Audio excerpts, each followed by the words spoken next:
Hi అండి, అందరికీ నమస్కారం. మహిళలకి కాంగ్రెస్ ప్రభుత్వం 4,000 రూపాయలు ఇస్తాము అని చెప్పేసి ఎలక్షన్లో హామీ ఇవ్వడం అనేది జరిగింది. దాని గురించి పూర్తిగా తెలుసుకుందాం. మన ఛానల్ని లైక్ చేసి సబ్స్క్రైబ్ చేయండి. కింద కామెంట్ రూపంలో మీ అభిప్రాయాన్ని తెలియజేయండి. మహిళలకి 4,000 రూపాయలు ఇస్తామని చెప్పేసి ఇప్పుడున్నటువంటి కాంగ్రెస్ ప్రభుత్వం అప్పుడు ప్రతిపక్షంలో ఉన్నప్పుడు హామీ ఇవ్వడం అనేది జరిగింది. అది కూడా స్వయాన రాహుల్ గాంధీయే తెలంగాణకు వచ్చి ఒక పాంప్లెట్ చూపించి మరీ చెప్పడం అనేది జరిగింది.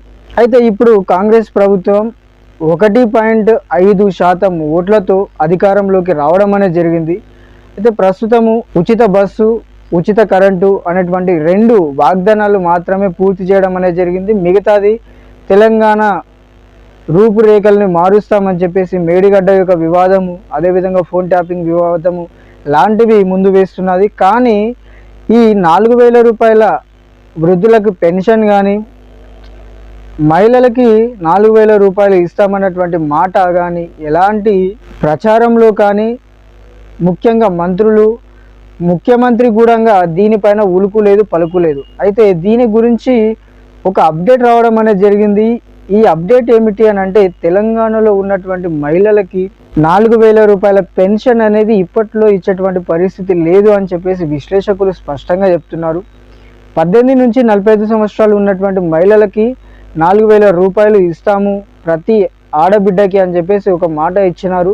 అయితే దీనిపైననే ఎంతోమంది చర్చ చేస్తున్నారు. అదేవిధంగా వృద్ధులు కూడా చాలా ఆగ్రహంతో ఉన్నారు. ఇంకా 4,000 రూపాయలు ఇవ్వటం లేదు, పాత కేసీఆర్ ఉన్నప్పుడే 2,000 ఇచ్చాడు, అదే మాకు ఇస్తున్నారు అని చెప్పేసి వృద్ధులు కూడా ఎంతగానో ఆగ్రహంతో ఉన్నారు.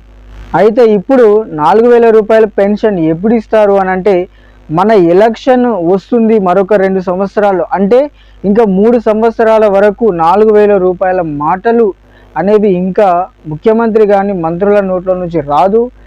ప్రతి ఆడబిడ్డకు ఇస్తాము 4,000 రూపాయలు అనేటువంటి మాట ఇంకా 3 సంవత్సరాల వరకు రాదని చెప్పేసి విశ్లేషకులు చాలా స్పష్టంగా చెప్తున్నారు. అయితే చూడాలి, 4,000 రూపాయల పెన్షన్ ఈ జూలై నెల కాగానే ఇస్తారా, లేదా ఇంకా ఇలాంటి వివాదాలు తీసుకుని మేడిగడ్డ వివాదం కానీ మొదలైనటువంటి తెలంగాణ యొక్క రూపురేఖల్ని మారుస్తాము, అదేవిధంగా ఫోన్ ట్యాపింగ్ విషయాలు, ఇలాంటి వాటిని ముందేసుకొని, ముఖ్యంగా ఇంకొక మాట ఏమిటి అని అంటే, రాష్ట్రం అప్పుల్లో కూరుకుపోయింది, పాత కేసీఆర్ అప్పుల్లో పెట్టాడు అనేటువంటి మాట వీరు ప్రతిసారి బయటకు తీయడం అనేది జరుగుతుంది. ఈ విధంగానే రోజులు గడుపుతారా, లేక 4,000 రూపాయల పెన్షన్ ఇస్తారా లేదా అనేటువంటి దాని గురించి ఇంకా స్పష్టత రావాల్సి ఉన్నది.